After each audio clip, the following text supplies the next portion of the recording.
Person হিসাবে, আমি একজন জ্ঞানী ব্যক্তি হিসাবে পৃথিবীর সব ধর্মগ্রন্থগুলো আমি পড়লাম, কিন্তু মুসলমানদের ধর্মগ্রন্থ আল কোরআনুল কারীম তো আমি একটাবার পড়ে দেখলাম না।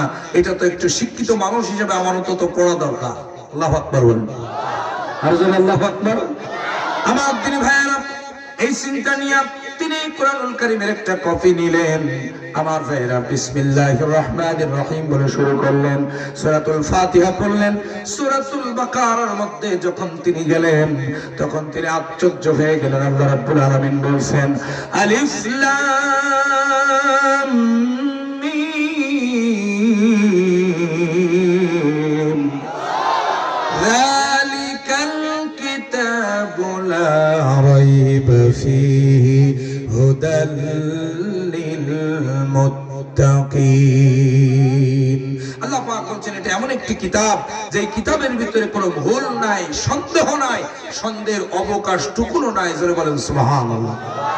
ডক্টর উইলিয়াম ব্রাউন্স বলেন, দুনিয়ার এত কিতাব পড়লাম, সমস্ত কিতাবগুলিতে আমরা পড়ার আগেই লক্ষ্য করে দেখি কিতাবের লেখক তিনি লিখে থাকেন এই কিতাবের মধ্যে ভুল থাকতে পারে, এটা যদি আপনারা ধরে দিতে পারেন পরবর্তী সংশোধনীতে এইটা সংশোধন করে দেওয়া হবে। কিন্তু এটা কেমন কিতাব, যে কিতাব শুরুতেই কিতাবের মালিক, কিতাবের লেখক লিখে দিয়েছেন এটা এমন একটা কিতাব যার মধ্যে কোনো ভুল নাই। আমার দিন ভাইরা, যত তিনি পড়তে লাগলেন কোরআন পড়ার প্রতি তার আকর্ষণ ততই বাড়তে লাগলো। জোরে বলেন সুবহানাল্লাহ। পড়তে পড়তে পড়তে পড়তে তিনি কোরআনুল কারীমের সূরা আর রহমান, আল্লাহু আকবার বলেন, কোন সূরা বলেন? সূরা আর রহমান। এই সূরা আর রহমান তিনি তেলাওয়াত শুরু করলেন। সূরা রহমান তেলাওয়াত করতে গিয়ে ডক্টর উইলিয়াম ব্রাউন্সের সামনে একটা আয়াত চলে আসলো। সেই আয়াতটি হলো এরকম, আল্লাহ রাব্বুল আলামিন বলছেন, মারাজাল বাহরাইনি ইয়ালতাকিয়ানি বাইনাহুমা বারযাখুন লা ইয়াবগিয়ান ফাবিআইয়ি আলাই রাব্বিকুমা তুকাযযিবান। আল্লাহ পাক এখানে বলছেন, আমি আল্লাহ সমুদ্রের মধ্যে দুইটা পানি তৈরি করেছি। একটা পানি লোনা পানি, ঘোলা পানি একদিক দিয়ে প্রবাহিত হয়ে যাচ্ছে, আর একটা পানি পরিষ্কার স্বচ্ছ মিষ্টি পানি। একই জায়গা দিয়ে দুইটা পানি প্রবাহিত হচ্ছে। এই দুইটা পানির মাঝখানে আমি আল্লাহ রাব্বুল আলামিন কোনো পার্টিশন দেই নাই, অদৃশ্য অন্তরাল রেখেছি, পৃথিবীর কেউ যেটা দেখতে পারে না। আমার ভাইয়েরা, এই ঘোলা পানি অর্থাৎ নোনা পানিগুলো ঝড়ে তীব্র বাতাসে ঢেউয়ের মধ্যে এই পানিগুলো মিষ্টি পানিতে চলে যাচ্ছে, আর মিষ্টি পানিগুলো আবার ঘোলা পানিতে চলে যাচ্ছে। আবার যখন ঢেউ শেষ হয়ে যাচ্ছে, বাতাস যখন শেষ হয়ে যাচ্ছে, যার যার জায়গায় আবার চলে যাচ্ছে। জোরে বলেন সুবহানাল্লাহ। ডক্টর উইলিয়াম ব্রাউন্সের সামনে এই আয়াতটা আসলো। তিনি চিন্তা করলেন যে কোরআনুল কারীম যদি সত্য হয় তাহলে এই দৃশ্যটা এখনো পর্যন্ত সমুদ্রের ভিতরে গেলে পাওয়া যাবে। আল্লাহু আকবার বলেন। তিনি চিন্তা করলেন কোরআনুল কারীম অর্থাৎ মুসলমানদেরকে পরাজয় বরণ করানোর একটা সুযোগ পেয়ে গেছি। যদি আমি সমুদ্রের মধ্যে যে প্রমাণ না পাই যে ওইখানে যদি ওই অন্তরালটা, ওই পানির দুইটা স্তর যদি না থাকে, তাহলে কোরআনুল কারীম মিথ্যা। যেরকম নাউজুবিল্লাহ।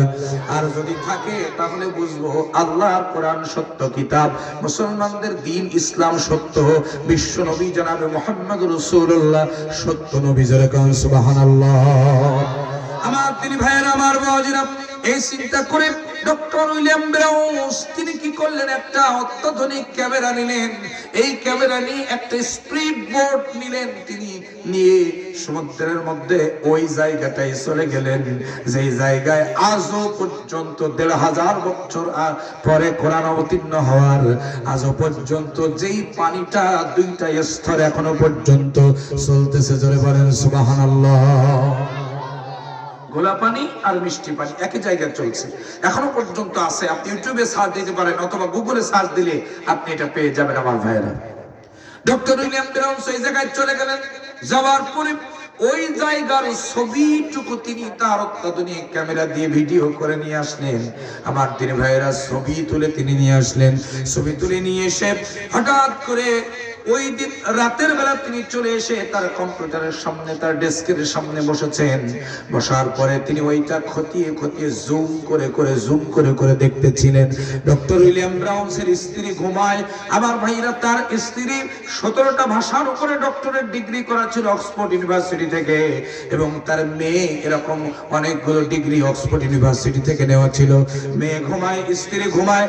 আমার ভাইরা, তিনি গভীর রাত কম্পিউটারের ডেস্কে বসে বসে জুম করে সমুদ্রের ওই পানির অংশটা দেখতেছিলেন।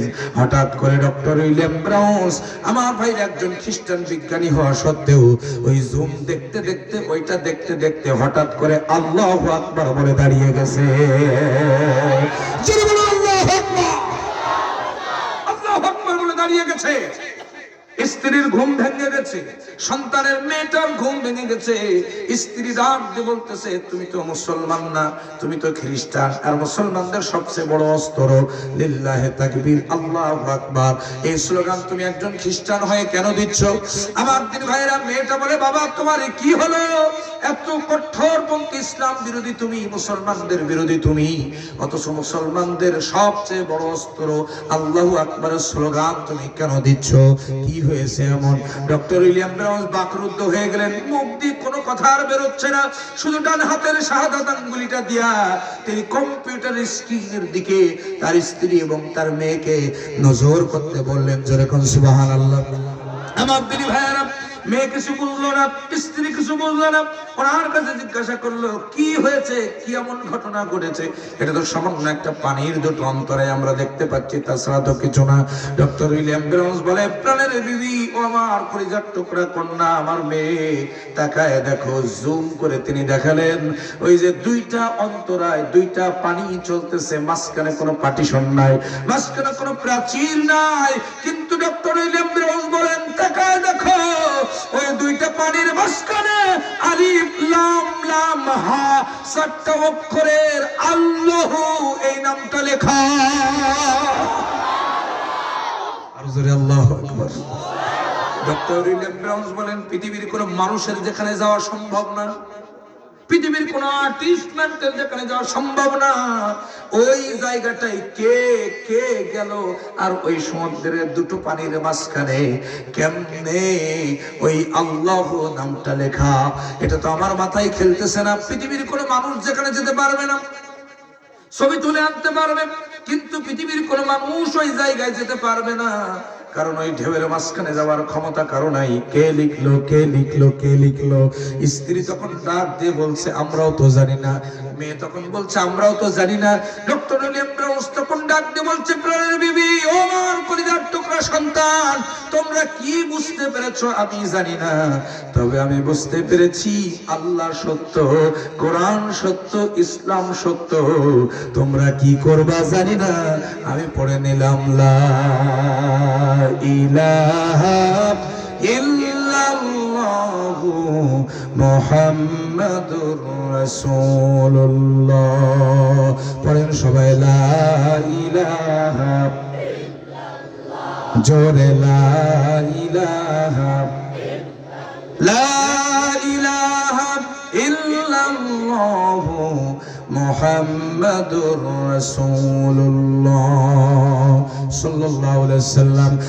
বিবি বলে, আপনি এত শিক্ষিত পারসন, একজন বিজ্ঞানী হয়ে আপনি যখন কালেমা পড়ে মুসলমান হয়ে গেলেন, তাহলে আমরা আর কেন কালেমা পড়বো না? আমরা আর কেন অন্ধকারের ভিতরে থাকবো? আপনি আমাদেরকেও পড়ে দেন, লা ইলাহা ইল্লাল্লাহু মুহাম্মাদুর রাসূলুল্লাহ। স্ত্রীও কালেমা পড়লেন, মেয়েটাও কালেমা পড়ে মুসলমান হয়ে গেলেন। জোরে বলেন সুবহানাল্লাহ। আমার ভাইয়েরা, এই হেদায়েতটা ওনারা পেলেন কোথা থেকে? আরো জোরে কন্যা, কোথা থেকে? আল কোরআন থেকে। সুতরাং এখান থেকে প্রমাণ হলো আল্লাহ তাআলার কোরআন এই পৃথিবীতে নাযিল হয়েছে, এসেছে আমার দিনী ভাইয়েরা মানবতার মুক্তির জন্য। অন্ধকারে পড়ে থাকা মানুষদেরকে হাত ধরে উঠায়া আলোর সিংহাসন তথা জান্নাতের পথে পরিচালিত করার জন্য কোরআন এসেছে। জোরে বলেন সুবহানাল্লাহ। আমার ভাইরা, তাকিয়ে দেখেন, খাত্তাবের পুত্র উমর কত বড় জাহালাত, কত বড় অন্ধকারের মধ্যে নিমজ্জিত থাকলে পরে তরবারি নিয়ে বের হয়েছেন আব্দুল্লাহ পুত্র মুহাম্মদ রাসূলুল্লাহ সাল্লাল্লাহু আলাইহি সাল্লাম। তাকে যেখানে পাবো সেখানেই হত্যা করব, যেখানে পাবো সেখানে কল্লাটা আলাদা করে দিব। আমার তিনি ভাইয়েরা, যেই ওমর তরবারি খানা নিয়ে কল্লা দ্বিখণ্ডিত করার জন্য মসজিদে আমার ভাইয়েরা বিশ্বনবীকে খুঁজে খুঁজে বেড়াচ্ছে, হযরত ওমর রাদিয়াল্লাহু তাআলা আনহু যখন নবীজিকে হত্যা করতে যাবেন, অনেক লম্বা ঘটনা।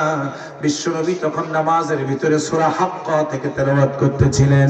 হযরত ওমর বলছেন, নামাজ পড়া অবস্থায় আক্রমণ করা ঠিক হবে না, নামাজটা শেষ হয়ে যাক, তারপরে না হয় আক্রমণ করব। আমার দিনী ভাইরা, এই নামাজের মধ্যে আল্লাহ নবী বিশ্বনবীর মুখনিসৃত বাণী কুরআনুল কারীম তেলাওয়াত শোনার পর হযরত ওমর রাদিয়াল্লাহু তাআলা আনহু নামাজ শেষ হয়ে যাওয়ার পর বিশ্বনবীকে যেই তরবারি দিয়ে তিনি হত্যা করতে গিয়েছিলেন, ওই তরবারিখানা নবীজির পায়ে সারেন্ডার করিয়ে বললেন, ইয়া রাসূলুল্লাহ, ইয়া হাবিবাল্লাহ, আমি বুঝতে পেরেছি আপনাকে হত্যা করতে এসে আমি আমার তরবারি দিয়া, তাওহীদের তরবারি দিয়া আমার কল্লাটা আমি তাওহীদের তরবারি দিয়ে কেটে ফেললাম। নবীজি, আপনি আমাকে পড়ায় দেন, শাহাদু আল্লাহ ইলাহা ইল্লাল্লাহু ওয়াহদাহু লা শারীকা লাহু ওয়া আশহাদু আন্না মুহাম্মাদান আবদুহু ওয়া রাসূলুহু। চিৎকার দিয়ে বলেন আল্লাহু আকবার। আমার দিনী ভাইয়েরা, আমার বাবাজিরা, আল্লাহর ওই নবীর সাহাবী হযরত ওমর রাদিয়াল্লাহু তাআলা আনহু, যিনি বিশ্ব নবীকে হত্যা করতে এসেছিলেন, তিনি নবীজির কণ্ঠে কোরআন শুনে ইসলাম কবুল করে এমন একটা পর্যায়ে চলে গিয়েছিলেন যার সম্পর্কে নবীজি বলেছেন, আনা খাতামুন নাবিয়্যিন লা নাবিয়্যা বা'দা ওয়ালা রাসূলা। আমার পরে কোন নবী আসবে না, আমার পরে কোন রাসূল আসবে না, আমি হলাম শেষ নবী। আনা খাতামুন নাবিয়্যিন, আমি শেষ নবী। লাউ কানা নাবিয়্যাম মিন বা'দ লাকানা ওমর, আমার পরে যদি কোন নবী আসতো পৃথিবীতে, আল্লাহ পাক হযরত ওমরকে নবী বানায় দিতেন। প্রভু তুমি বলেছ রাসূল দেবে না, বলনি দেবে না ওমর, বলনি দেবে না হামজা তারি, খালিদ বিজয় সমর। প্রভু তুমি বলেছ রাসূল দেবে না। আল্লাহু আকবার বলেন। প্রত্যেক নামাজে দোয়া করবেন আল্লাহর কাছে, ইসলামের এই ক্লান্তি লগনে, মুসলমানদের এই ক্লান্তি লগনে আল্লাহ রাব্বুল আলামিন যেন একজন ওমর আমাদের জন্য পাঠিয়ে দেন। যেরকম আল্লাহুম্মা আমিন, আর যেরকম আল্লাহুম্মা আমিন। সুতরাং আমার ভাইয়েরা, যেই কোরআনুল কারীম থেকে তারা আলো নিয়ে জীবন পরিচালনা করে শ্রেষ্ঠ পৃথিবী বিখ্যাত মনীষীগণ হয়েছেন, জান্নাতের সার্টিফিকেট পেয়েছেন দুনিয়ায় বেঁচে থাকতে, আপনি আমি আমরাও যদি ওই কোরআনুল কারীমকে মেনে নিই জীবনের সকল ক্ষেত্রে, তাহলে আমাদের কোনো চিন্তাও থাকবে না, আমাদের কোনো ভয়ও থাকবে না, আমাদের সকলের জীবনটা জান্নাতি জীবন হয়ে যাবে। সুবহানাল্লাহ বলেন। সুতরাং জীবনের সকল ক্ষেত্রে এই কোরআনুল কারীমকে আমরা মেনে নিতে রাজি আছি তো? যখন রাজি আছি তো? আল্লাহ তাআলা আমাদের সকলকে কবুল করুন। জোরে বলেন আল্লাহুম্মা আমিন, আরো জোরে আল্লাহুম্মা আমিন। আসেন আমার ভাইয়েরা, সেই কোরআন থেকে আমরা আজকে কথা শুনবো। আমার ভাইয়েরা, আমি আপনাদের সম্মুখে সূরা তাওবার 111 নম্বর আয়াতে কারিমা তেলাওয়াত করেছি। ভূমিকায় কথা লম্বা করব না, সরাসরি তেলাওয়াতকৃত আয়াতের মূল আলোচনায় চলে যাব। একটি আমলেই জান্নাত, আর সে আমলটি সব ফরজের বড় ফরজ। এটা আমরা আজকে একটু প্রমাণ দিয়ে তারপরে বাড়ি যাব ইনশাআল্লাহ। আল্লাহ রাব্বুল আলামিন বলেন, ইন্নাল্লাহা আশতারা মিনাল মুমিনিনা আনফুসাহুম ওয়া আমওয়ালাহুম বিআন্না লাহুমুল জান্নাহ। চিৎকার দিয়ে বলেন আল্লাহু আকবার। গভীর মনোযোগ দিয়ে কথাগুলো শুনবেন। ইন্নাল্লাহা আশতারা, নিশ্চয়ই আল্লাহ তাআলা, হুরুফে মুশাব্বাহ বিল ফেল, অবশ্যই, নিশ্চয়ই, নিশ্চয়তা প্রদান করছেন কে? আরো জোরে বলবেন না, নিশ্চয়তা প্রদান করছেন কে? আল্লাহ তাআলা বলছেন ইন্নাল্লাহা আশতারা, নিশ্চয়ই আল্লাহ তাআলা কিনে নিয়েছেন। আল্লাহু আকবার বলেন। কি করেছেন? কিনে নিয়েছেন। মিনাল মুমিনিনা, মুমিনদের কাছ থেকে। কাদের কাছ থেকে? মুমিনদের কাছ থেকে কি কিনেছেন? আনফুসাহুম, তাদের জান, ওয়া আমওয়ালাহুম, তাদের সম্পদ। আল্লাহু আকবার বলেন। এবার একটু আওয়াজ করে বলুন তো, কিনে নিয়েছেন কে? আরো জোরে বলেন। আল্লাহর নাম নিতে কি ভয় লাগে আপনাদের? ভয় লাগে আপনাদের? 5 তারিখের আগে আছে না পরে? এটা পরের মতো করে জবাব দেন না, বলেন না কিনে নিয়েছেন কে? আল্লাহ তাআলা। আমার ভাইরা, কাদের কাছ থেকে কিনেছেন? মুমিনদের কাছ থেকে। কি কিনেছেন? আনফুসাহুম, তাদের জান, ওয়া আমওয়ালাহুম, তাদের সম্পদ। এবার একটু আওয়াজ দেন, কোন কিছু কেনা বেচা হয় কিছুর বিনিময়ে নাকি ফাও ফাও? বিনিময় হয় কিনা? যেরকম মনে করুন আমি আমার হাতের মোবাইল ফোনটা আপনার কাছে বিক্রি করব, তো আপনি আমার কাছ থেকে মোবাইল ফোন নেবেন, আপনি আমাকে বিনিময় কি দিবেন? আর যেরকম কি দিবেন? টাকা দিবেন। তাহলে কোনো কিছুর বিনিময় ছাড়া আমার ভাইরা ক্রয় বিক্রয় হয় না। আল্লাহ পাক বলছেন, আমি তোমাদের জান আর সম্পদকে কিনে নিয়েছি, আমি আল্লাহ কি তোমাদেরকে কোনো বিনিময় দিব না? হ্যাঁ, অবশ্যই দিব।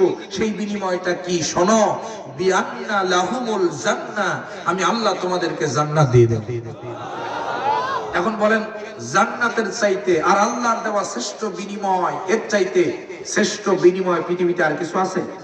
যদি বলেন আর কিছু আছে? আমার তিনি ভাইয়েরা, আমার বাবাজিরা, গভীর মনোযোগ দিবেন। আল্লাহ তাআলা জান্নাতের বিনিময় আমাদের জান আর মাল কিনে নিয়েছেন। এবার আওয়াজ করে বলেন, আমাদের জানের মালিক কে? আরো জোরে বলতে হবে, আমাদের জানের মালিক কে? আমাদের সম্পদের মালিক কে? আল্লাহ তাআলা। এখন আসেন, কিনে নেওয়া জিনিস যিনি কিনে নেন তার কাছে থাকে নাকি যিনি বিক্রি করেন তার কাছে থাকে? যিনি কিনে নেন। আমার তিন ভাইয়েরা, যেমন এই মোবাইল ফোনটা যদি আমি আপনার কাছে বিক্রি করি, তো এটা আপনার কাছে থাকবে নাকি আমার কাছে থাকবে? যিনি কিনবেন তার কাছে থাকবে। এখন আসেন, জান আর মাল আল্লাহ তাআলা কিনে নিয়েছেন আমার তিন ভাইয়েরা, কিন্তু এই জান আর এই মাল আল্লাহ তাআলা আল্লাহর কাছে রেখে দেওয়ার কথা ছিল, কিন্তু আল্লাহ রাব্বুল আলামিনের কাছে রেখে না দিয়ে আমাদের কাছে রেখে দিয়েছেন। কারণ কি জানার দরকার আছে না নাই? কারণ হলো দুইটা। কয়টা? আরো জোরে বলেন, কয়টা? দুইটা কারণ। এক নাম্বার কারণ হলো আল্লাহ তাআলা আমানত হিসেবে রেখেছেন। আল্লাহু আকবার বলেন। কি হিসেবে রেখেছেন? আমানত হিসেবে রেখেছেন। আর নবীজি বলেছেন, আমানতের খেয়ানতকারী কশিনকালেও আল্লাহর জান্নাতে যাবে না। এখন আসেন, আমানত হিসেবে আল্লাহ তাআলা রেখে দিলেন। আল্লাহ তাআলা যেন বোঝাতে চাইলেন, ও বান্দা, আমি তোমার জান আর মালকে কিনে নিয়ে আবার তোমার কাছে রেখে দিয়েছি আমানত হিসেবে। খবরদার, এই আমানতের খেয়ানত যেন না হয়। অর্থাৎ এই জান এই মাল দিয়া তুমি যদি চুক্তির সত্য সমূহ যদি তুমি ঠিক রাখতে পারো, ক্রয় বিক্রয়ের সত্য সমূহ যদি ঠিক রাখতে পারো, তাহলে আমি আল্লাহ রাব্বুল আলামিন বলে দিলাম, বিআন্না লাহুমুল জান্নাহ, আমি আল্লাহ তোমাদেরকে জান্নাত দিব। আর যদি চুক্তির সত্য সমূহ, ক্রয় বিক্রয়ের সত্য সমূহ ঠিক না রাখতে পারো, তাহলে জান্নাত হবে না। কারণ আমানতের খেয়ানত হয়ে গেল, আর আমানতের খেয়ানতকারী জান্নাতে যাবে না। এক নম্বর কারণ। দুই নম্বর কারণ হলো, এই জান আর মালটা আল্লাহ তাআলা সাময়িক সময়ের জন্য আমাদের কাছে রেখে দিয়েছেন। আমার ভাইরা, সাময়িক সময়ের জন্য রেখে দিয়ে আল্লাহ তাআলা যাচাই করতে চান, আল্লাহ তাআলা পরীক্ষা করতে চান, এই জান আর এই মাল দিয়া আপনি আল্লাহর ক্রয় বিক্রয়ের সত্য সমূহ ঠিক রাখেন, চুক্তি ঠিক রাখেন কিনা, এটা আল্লাহ দেখতে চান। যেহেতু জান্নাত এখন দিচ্ছেন না, জান্নাত পরে দিবেন, এই সময়টার জন্য জানমাল রেখে দিয়েছেন। যখনই চাইবেন তখনই দিয়ে দিতে হবে। গভীর মনোযোগ দেবেন আমার ভাইরা। এখন প্রশ্ন আসতে পারে যে, হুজুর, এই জান আর মাল দিয়ে ক্রয় বিক্রয়ের সত্য অথবা চুক্তির সত্য, সন্ধির সত্যগুলো ঠিক রাখতে গেলে আমাদেরকে কি করতে হবে? আল্লাহ তাআলা এবার সেটাই বলছেন। আল্লাহ রাব্বুল আলামিন বলেন, ইউকাতিলুনা ফি সাবিলিল্লাহ। আল্লাহ পাক রব্বুল আলামিন বলছেন, এই জান আর এই মাল দিয়া ও বান্দা, তুমি আমার জমিনে আমার দ্বীন কায়েমের জন্য জিহাদ করা লাগবে। জোরে বলেন সুবহানাল্লাহ। এখান থেকে আমার ভাইরা আল্লাহ বোঝাতে চেয়েছেন যে তোমরা এই জান আর মাল দিয়া যদি আমার দ্বীন প্রতিষ্ঠার জন্য সংগ্রাম করতে পারো, মুজাহাদা করতে পারো, প্রচেষ্টা করতে পারো, প্রাণান্তকর প্রচেষ্টা করতে পারো, তার বিনিময়ে আমি আল্লাহ তোমাদেরকে জান্নাত দিব। আর যদি না করো, আমি আল্লাহ তাআলা জান্নাত দিব না। এখান থেকে প্রমাণ নিয়ে যান, একজন মুসলমান কখনো মানুষের তৈরি দল করতে পারে না। হারাম হারাম এবং হারাম, কথা বলেন ঠিক কিনা? একজন মুসলমান শুধু আল্লাহর দল করবে, আল্লাহর দল ছাড়া মানুষের তৈরি করা কোনো মতবাদের পেছনে মুসলমান ছুটে জীবন আর সম্পদ ক্ষয় করতে পারবে না। কথা কার? আর যেরকম কথা কার? আল্লাহ রাব্বুল আলামিন বলেন, আল্লাযীনা আমানু ইউকাতিলুনা ফি সাবিলিল্লাহ ওয়াল্লাযীনা কাফারু ইউকাতিলুনা ফি সাবিলিত তাগুত। আল্লাহ পাক বলছেন, যারা আমার দিন প্রতিষ্ঠার জন্য আমার রাস্তায় সংগ্রাম করে, জিহাদ ফি সাবিলিল্লাহর আন্দোলন যারা করে, আল্লাহর জমিনে আল্লাহর দ্বীন কায়েমের সংগ্রাম যারা করে, আল্লাযীনা আমানু, এরা হলো ঈমানদার। যারা বলেন সুবহানাল্লাহ। পক্ষান্তরে যারা আমার দিন কায়েমের আন্দোলন বাদ দিয়া মানুষের তৈরি করা মতবাদ প্রতিষ্ঠার জন্য চেষ্টা করে, ওই পথে জীবন ব্যয় করে, ওই পথে সম্পদ ব্যয় করে, মানুষের তৈরি করা আন্দোলন যারা করে, দল যারা করে, মতবাদের পেছনে যারা ছুটে জীবন নষ্ট করে, ওয়াল্লাযীনা কাফারু, এরা হলো কাফির। কথা কার? আর যখন কথা কার?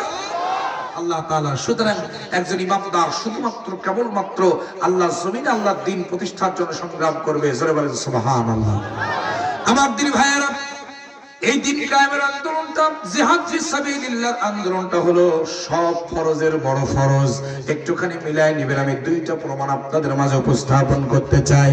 এক নম্বর প্রমাণ হলো, আপনি কোরআনুল কারীমটা গবেষণা করেন, কোরআনুল কারীমের ভিতরে যত বিধান মানুষের জীবনে আছে, যেমন নামাজ একটা বিধান, হজ একটা বিধান, রোজা একটা বিধান, যাকাত একটা বিধান, দান সদকা একটা বিধান, এরকম করে যত বিধান মানুষের জীবনে আছে, সব বিধানের ব্যাপারে কোরআনুল কারীমের মধ্যে একত্রিত করলে আয়াত আসে 500টি। কয়টা? সব বিধান মিলে আয়াত কয়টা বলেন? 500। আমার ভাইয়েরা, সব বিধান মিলে আয়াত হলো 500টা। আর আল্লাহর জমিনে আল্লাহর দ্বীন কায়েমের আন্দোলন করতে হবে, ইউকাতিলুনা ফি সাবিলিল্লাহ, একটা বিধান জিহাদ ফি সাবিলিল্লাহর আন্দোলন করা। এই ব্যাপারে শুধু একটা বিধানের ব্যাপারে কোরআনুল কারীমের মধ্যে আয়াত হলো 627টা। চিৎকার দিয়ে বলেন সুবহানাল্লাহ। সব বিধান মিলে আয়াত কয়টা? 500। কত? 500টা। আর একটা বিধানের ব্যাপারে আয়াত কয়টি? 627টা। এবার আপনি নামাজ, রোজা, হজ, যাকাত, জিকির, আজকার, তাসবিহ, তাহলিল, দান, সদকা, দাড়ি, টুপি, জুব্বা, পাগড়ি সব নিয়ে পড়ে আছেন। জিহাদ ফি সাবিলিল্লাহর আন্দোলন আপনি করবেন না, দ্বীন প্রতিষ্ঠার জন্য আপনার জীবনে কোনো এজেন্ডা নেই। শুনে রাখুন, মাতা আলা শুবাতিন মিনান নিফাক, আপনি মুনাফিক হয়ে কবরে যাবেন। কথা কার? আল্লাহ রাসূলের কথা। কার? রাসূলুল্লাহর কথা। কোন ইবাদত আল্লাহর দরবারে কবুল হবে না। কেন? ছোট্ট একটা উদাহরণ দেন।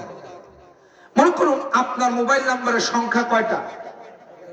একটু জোরে বলেন, কয়টা? 11টা। আমার দিনী ভাইয়েরা, আমার মোবাইল নাম্বারের সংখ্যাও 11টা। একটু গভীর মনোযোগ দিবেন। মনে করুন আমার মোবাইল নাম্বার হলো 01726621661, 11টা। এই 11টা মোবাইল নাম্বারে আপনি আমার কাছে যখন কল দিতে যাবেন, সব ঠিক আছে, 10টা নাম্বার ঠিক, শুধু একটা 6 এর জায়গায় 5 পাতাইছেন, 5 বসাইছেন। বলেন কলটা কি আফজাল হোসেন জিয়াদির কাছে যাবে নাকি রং নাম্বার? আজ তো বললেন কেন? জোরে বলেন, আরো জোরে বলেন। কয়টা নাম্বার ঠিক আছে? আরো জোরে কোন? কয়টা? 10টা। ভুল হয়েছে কয়টা? একটা নাম্বার ভুল হওয়ার কারণে কলটা আফজাল হোসেন জিয়াদির কাছে গেল না, রং নাম্বারে চলে গেল। এটা যেমন বাস্তব। ও মুসলমানেরা, আপনার নামাজ আছে, রোজা আছে, হজ আছে, যাকাত আছে, দান আছে, সদকা আছে, দাড়ি আছে, টুপি আছে, জুব্বা আছে, পাগড়ি আছে, সব ঠিক, শুধুমাত্র ইসলামী আন্দোলন নেই, আল্লাহর জমিনে আল্লাহর দ্বীন কায়েমের সংগ্রাম নেই। আপনার কোন ইবাদত আল্লাহর খাতায় যাবে না, সব রং নম্বরে আব্দুল্লাহ ইবনে উবাইয়ের খাতায় চলে যাবে। কথা কি বুঝতে পেরেছেন? শুধুমাত্র একটা ইবাদত, কারণ এটা সব ফরজের বড় ফরজ। চিৎকার দিয়ে বলেন আল্লাহু আকবার। আমার দিনী ভাইয়েরা, আমার বোনেরা, আল্লাহর জমিনে আল্লাহর কোরআনের আইন, কোরআনের রাজ, দ্বীন কায়েমের আন্দোলন করতে হবে, এইটা সব ফরজের বড় ফরজ। আমি ছোট্ট একটা উদাহরণ আমি আপনাদের মাঝে পেশ করতে চাই, গভীর মনোযোগ দিয়ে কথাগুলো শুনবেন আমার দিনী ভাইয়েরা। আল্লাহর নবী, বিশ্ব নবী জনাব মুহাম্মদুর রাসূলুল্লাহ সাল্লাল্লাহু আলাইহি ওয়াসাল্লাম, তিনি যখন মক্কার জমিনে কালেমার দাওয়াত দেওয়া শুরু করলেন, কঠিন থেকে কঠিন নির্যাতন অত্যাচার শুরু হয়ে গেল। নবীজি যেখানে যায় সেখানে অত্যাচার, যেখানে যায় যেখানে জুলুম, সাহাবায়ে কেরামদের উপরে নির্যাতন। আল্লাহর নবী, বিশ্ব নবী জনাব মুহাম্মদুর রাসূলুল্লাহ সাল্লাল্লাহু আলাইহি ওয়াসাল্লাম, একদিন তিনি ঘরের মধ্যে ঘুমিয়ে আছেন, গভীর রাত, চতুর্দিকে, ঘরের চতুর্দিকে 14 জন কাফের। জোরে বলেন কতজন? 14 জন কাফের তরবারি নিয়ে বিশ্ব নবীর ঘরের চতুর্দিকে দাঁড়িয়ে গেছে। একটু সুযোগ পেলেই নবীজিকে হত্যা করবে, পৃথিবীর জমিন থেকে বিদায় করে দেবে। আমার দিনী ভাইয়েরা, আল্লাহর নবী, বিশ্ব নবী একটু কৌশল করে ওই ঘর থেকে বের হয়ে নবীজি চলে গেলেন মদিনায়, হিজরত করলেন। আমার দিনী ভাইয়েরা, মদিনায় হিজরত করার পর আল্লাহর নবী, বিশ্ব নবী জনাব মুহাম্মদুর রাসূলুল্লাহ সাল্লাল্লাহু আলাইহি ওয়াসাল্লাম সর্বপ্রথম যেই জিহাদের সম্মুখীন হয়েছিলেন, যে যুদ্ধটা তিনি করেছিলেন, একটু আওয়াজ দিয়ে বলুন তো সেই জিহাদ, সেই যুদ্ধের নাম কি ছিল? বদর। একটু জোরে কোন কোন যুদ্ধ? আরো জোরে বলেন কোন যুদ্ধ? বদরের প্রান্তরে যুদ্ধে সর্বপ্রথম কাফেরদের সাথে নবীজি মুখোমুখি হলেন। হক বাতিলের লড়াই হবে বদরের প্রান্তরে। আমার দিনী ভাইয়েরা, আল্লাহর নবী, বিশ্ব নবী জনাবে মুহাম্মদুর রাসূলুল্লাহ সাল্লাল্লাহু আলাইহি ওয়াসাল্লাম এই বদরের প্রান্তরে জিহাদটা নিয়ে একটু গবেষণা করলেন। আমার দিনী ভাইয়েরা, বিশ্ব নবীর কাছে কয়েকটা রেজাল্ট ধরা পড়লো। এক নম্বর হলো, এই বদরের যুদ্ধটা সাধারণ কোনো যুদ্ধ হবে না, কারণ এই যুদ্ধের ময়দানে, জিহাদের প্রান্তরে ভাইয়ের বিরুদ্ধে ভাই দাঁড়িয়ে যাবে, সন্তানের বিরুদ্ধে পিতা দাঁড়িয়ে যাবে।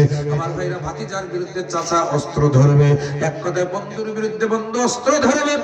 এক কথায় বদরের প্রান্তরে যুদ্ধটা হবে আত্মীয়র বিরুদ্ধে আত্মীয়র যুদ্ধ। আত্মীয়র বিরুদ্ধে আত্মীয়র যুদ্ধ হবে বদরের প্রান্তরে। আমার দিনী ভাইয়েরা, শুধু তাই নয়, এই বদরের প্রান্তরে যে যুদ্ধটা হবে, এই যুদ্ধে মুসলমানদের সংখ্যা কম, ওদের সংখ্যা বেশি। মুসলমানদের অস্ত্র কম, ওদের অস্ত্র বেশি। মুসলমানদের ঘোড়া কম, ওদের ঘোড়া বেশি। মুসলমানদের, আমার ভাইয়েরা, খাবার কম, খাবার থাকলেও উপায় নাই, কারণ এই যুদ্ধটা হয়েছিল 17ই রমজান, রোজার মাস। ফরজ রোজা রেখে সাহাবায়ে কেরাম যুদ্ধ করেছিলেন। আমার দিনী ভাইয়েরা, অথচ ওদের একটা রোজা না, ওদের কাছে খাবার বেশি, পানি বেশি, সবকিছু বেশি। আল্লাহ নবী, বিশ্ব নবী চিন্তা করলেন, এই বদরের প্রান্তরে নিশ্চিত ওদের সঙ্গে যুদ্ধটা সহজ হবে না, অত্যন্ত কঠিন হয়ে যাবে। আল্লাহ নবী, বিশ্ব নবী আমার জনাবে মুহাম্মদুর রাসূলুল্লাহ সাল্লাল্লাহু আলাইহি ওয়াসাল্লাম, তিনি কি করলেন? 16ই রমজান আসরের নামাজ আদায় করে নবীজি মসজিদ নববীর মধ্যে সাহাবায়ে কেরামদের দিকে উঠে দাঁড়ালেন। উঠে দাঁড়িয়ে বলছেন, ও আমার সাহাবীরা। সাহাবীদের সামনে একখানা বক্তব্য নবীজি দিলেন। সেই বক্তব্যটা হাদিস শরীফের মধ্যে লেখা হয়েছে। আল্লাহর নবী বললেন, সাহাবীরা, জান্নাতে কে কে যেতে চাও? নাম লিখাও। আল্লাহু আকবার বলেন। আরো জোরে বলবেন আল্লাহু আকবার। কষ্ট হচ্ছে আপনাদের? একটু জোরে বলেন আল্লাহু আকবার। জান্নাতে কে কে যেতে চাও? নাম লিখাও। অর্থাৎ আগামীকাল বদরের প্রান্তরে জিহাদ হবে। মুসলমানদের পক্ষে, ইসলামের পক্ষে, আল্লাহ দ্বীনের পক্ষে যারা ঝান্ডা ধরে, আমি রাসূল আমার সঙ্গে বদরের মাঠে আগামীকাল জিহাদের ময়দানে হাজির হবে। আমি রাসূল ঘোষণা দিলাম, কিয়ামতের ময়দানে আমি যেই জান্নাতের মধ্যে থাকব, আমার ওই সাহাবীরা একই জান্নাতে আমার সঙ্গে থাকবে। জোরে বলেন সুবহানাল্লাহ। নবীজি আরো বলেছেন, কিয়ামতের আগ দিয়ে ভারতের হিন্দুদের সঙ্গে, হিন্দুস্তানের সঙ্গে মুসলমানদের একটা যুদ্ধ হবে। কে বলেছেন? নবীজি বলেছেন, হিন্দুস্তানের সঙ্গে মুসলমানদের একটা যুদ্ধ হবে। আমার দিনী ভাইয়েরা, সেই যুদ্ধটির নাম হবে গাজওয়ে হিন্দ। জোরে কোন কি নাম? আরো জোরে কোন কি নাম? গাজওয়ে হিন্দ। এই গাজওয়ে হিন্দ যুদ্ধে মুসলমানদের পক্ষে, ইসলামের পক্ষে, আল্লাহর কোরআনের পক্ষে যারা ঝান্ডা ধরবে, আল্লাহ রাসূল বলেছেন, এরা বদরি সাহাবীদের সঙ্গে জান্নাতে যাবে। আরো জোরে বলেন সুবহানাল্লাহ। আমার দিনী ভাইয়েরা, ইতিমধ্যে সেই যুদ্ধের রণদামামা বেজে গিয়েছে। কথা বলেন, কথা বলেন। আমার দিনী ভাইয়েরা, ইতিমধ্যে ভারত মদতপুষ্ট শাহীর যখন ক্ষমতার মস্তদে ছিল 53 থেকে 54টি বছর, এই বাংলাদেশটাকে তার রক্ত চোষার মতো চুষে চুষে খেয়েছে। কথা বলেন ঠিক কিনা? আমার দিন ভাইয়েরা 5 তারিখের পরে তারা তখন চিন্তা করেছে আমরা তো আর খেতে পারবো না। এখন 5 তারিখের পর থেকে নিয়ে আমার দিন ভাইয়েরা, আমার মাঝিরা, তারা কি করছে? বাংলাদেশে বিভিন্ন ইস্যু তৈরি করে বাংলাদেশ অন্তর্বর্তীকালীন সরকার ব্যবস্থাকে বিফল করে দিয়ে এখন তারা আবারও তাদেরই মদতপুষ্ট সরকারকে পুনর্বাসনের চেষ্টা করছে। কথা বলেন ঠিক না ঠিক? একটা কথা স্পষ্ট করে আজকের মাহফিল থেকে বলতে চাই, ভারত তোমাদের এই স্বপ্ন বাংলার জমিনে কোনোদিন পূরণ হবে না, হবে না, হবে না। কথা বলেন ঠিক কিনা? কারণ এই জমিন শাহজালালের জমিন, এই জমিন শাহপরানের জমিন, এই জমিন হাজী শরীয়তুল্লাহর জমিন, এই জমিন শহীদ তিতুমীরের জমিন, এই জমিন আল্লামা সাঈদীর জমিন। এই জমিনের 1 ইঞ্চি মাটি নাস্তিক বেঈমানদের হাতে ছেড়ে দেওয়া হবে না, হবে না, হবে না। রাজি আছেন কারা কারা? বিহার তুলে আল্লাহকে দেখা।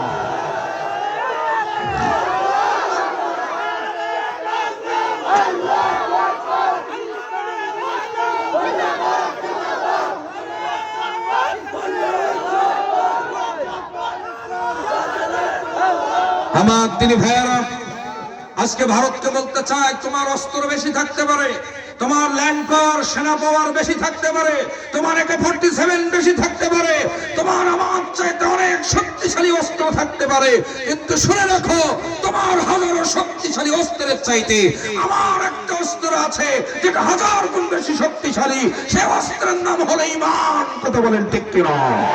সুতরাং ঈমানের বলে বলিয়ান হয়ে বাংলার জমিনের দিকে যদি তোমরা আর একটা বার লোভের নজরে তাকাও, দখলদারিত্বের নজরে তাকাও, যদি আধিপত্যবাদের নজরে তাকাও, বাংলাদেশের মুসলমানেরা ঈমানের বলে বলিয়ান হয়ে টেকনাফ থেকে তেতুলিয়া, রূপসা থেকে পাথুরিয়া, সুন্দরবন থেকে বান্দরবন বারুদের মতো জ্বলে উঠে লিল্লাহে তাকবীর বলে বর্ডার পার হয়ে ভারতের মসনদে মোদির গলিতে আগুন জ্বালিয়ে কোরআনের রাজ কায়েম না হওয়া পর্যন্ত ঘরে ফিরে যাবে না।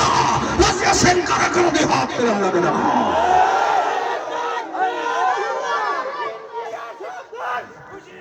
আল্লাহ কবুল করুন, জোরে বলেন আমিন। আমরা আমাদের জীবনের চাইতে জমিনকে, প্রত্যেক ইঞ্চি জমিনকে আমরা জীবনের চাইতে বেশি ভালোবাসি। কথা বলেন ঠিক কিনা? সুতরাং বাংলার জমিনের 1 ইঞ্চি মাটি আর জালেমদের হাতে ছেড়ে দেওয়া হবে না। আর জোরে বলেন কথা ঠিক না ঠিক? আমার দিন ভাইরা, সুতরাং হিন্দুস্তানের সাথে মুসলমানদের একটা যুদ্ধ বাঁধবে আল্লাহ নবীর ওয়াদা, আল্লাহ নবীর ভবিষ্যৎবাণী। আমার ভাইরা, যদি আপনি আমরা সে সময় বেঁচে থাকি, আর যদি আল্লাহ তাআলা তৌফিক দেন, নসিবে যদি জোটান, আমার ভাইরা প্রস্তুতি গ্রহণ করুন। মুসলমানদেরকে সেই জিহাদের ময়দানে অংশগ্রহণ করতে হবে, নতুবা আমার ভাইরা জান্নাতে যাওয়ার কোনো সুযোগ নাই। যারা ওই জিহাদে অংশগ্রহণ করবে না, আল্লাহর কিয়ামতের দিন তারা আসামির কাঠগড়ায় দাঁড়িয়ে যাবে। আর যারা অংশগ্রহণ করবে, বেঁচে থাকুক আর মরে যাক, গাজী হোক অথবা শহীদ হোক, আল্লাহর জান্নাতে যাবে। যারা বলেন সুবহানাল্লাহ। আমার দিনী ভাইয়েরা,